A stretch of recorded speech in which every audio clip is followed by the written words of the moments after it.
welcome to 2023.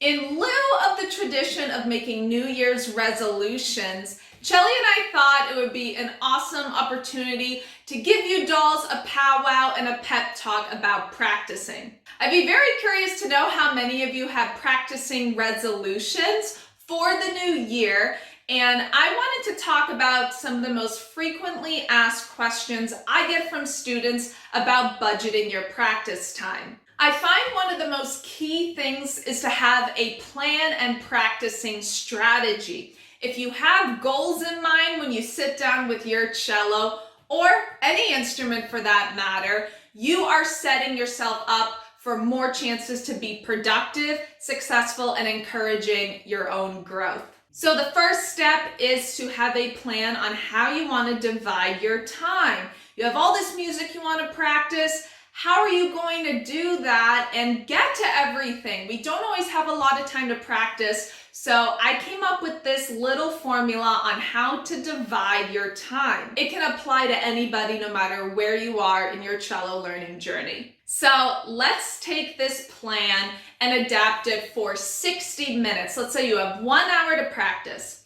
I would spend 20 minutes on easy warm-ups, etudes, and additional exercises, whether it's open strings and some scale work. We started with our warm-up and now we're revving up the heat. We're getting into some things that are a little more challenging and we are pacing ourselves. So whether you are in the popper etudes, those are a very popular one, whether you have an arpeggio regimen, or it could even be something in your concerto that is intensive and focused, such as your teacher telling you, I want you to take this page and play it half tempo. Something that is very exercise-based and could feel like an etude, I would save for your chunk of work after your fundamentals. So at this point, I would jump into the meat and potatoes of your practicing, your big piece of repertoire, whether it's a concerto you're working on or some pieces from the Suzuki books, it doesn't matter. Whatever is your most challenging piece, I would spend half of your practicing time on. So in this case, 30 minutes. Review your lesson notes, go through parts that you find challenging, and review what you remember from your lessons. Notice how I said practice what is challenging. I often find it's very tempting to practice what we want and what we're good at rather than what we need to practice. It is a very humbling experience in your practice room to sit down and acknowledge your weaknesses. I know it's not fun. I know it is something that can be very frustrating, but by tackling those areas that you want to avoid, you will propel your growth. You will excel at a much quicker rate, and I've been there, so I know how difficult it can be. So I would start with that. Start with the most challenging, and then over the course of your time, get to more of the review things that you feel comfortable with or parts you really love in your piece but should still go over. So at this point, we were at 50 minutes of our hour. And for the last 10 minutes, treat yourself, have your dessert after eating your vegetables, whether it's watching a YouTube performance, improvising on your instrument, or learning a cover song or a piece from one of your favorite movies. Pick something that will be a reward. Not only are you gonna walk out of your practice room on a mental high note, pun totally intended by the way, but it is going to remind you why you love your instrument, why you enjoy music, and it is something to look forward to if you're having a rough day. We all have them in the practice room. It is totally normal.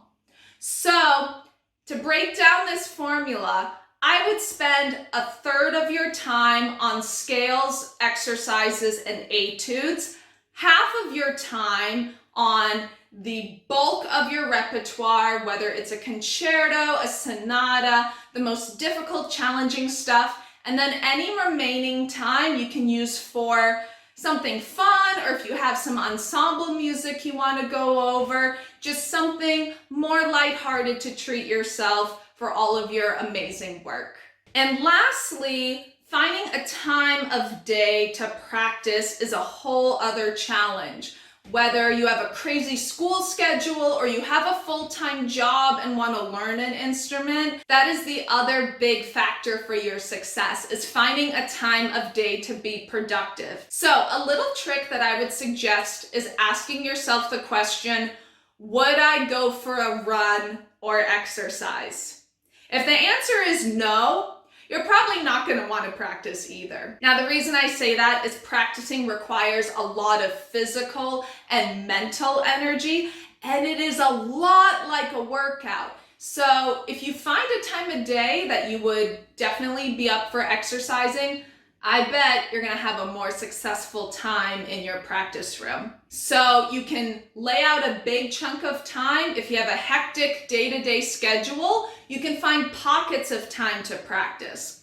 A lot of people think they have to sit down and spend hours and hours and hours straight to be productive, and that's not always the case. We all learn in different ways. So try practicing 30 minutes here, 30 minutes there, an hour in the morning, an hour when you get home from school or work. Don't be afraid to break up your practicing time into more manageable chunks. The final tidbit Shelly and I are going to give you today is notice I did not give you a minimum quantity. Having a good quality amount of practice time is so much more important than quantity. If you have focused goals and a plan, you can get so much out of 30 minutes, 45 minutes. You don't need to do these giant marathons. If you want to do a marathon, really make sure you take breaks every hour. Going a long stretch of time without any breaks and relaxing your facilities can lead to playing injury. So don't forget to budget breaks and to be aware of your body physically or mentally if you're feeling tired or that you can't focus as well. It's okay to take a break and to come back later. The cello is always going to be there waiting. All right, my dolls, if you are looking for some practice room encouragement for 2023, consider this video our quality time where I am encouraging you, I am rooting for you, and the year is yours to accomplish great things on your instrument.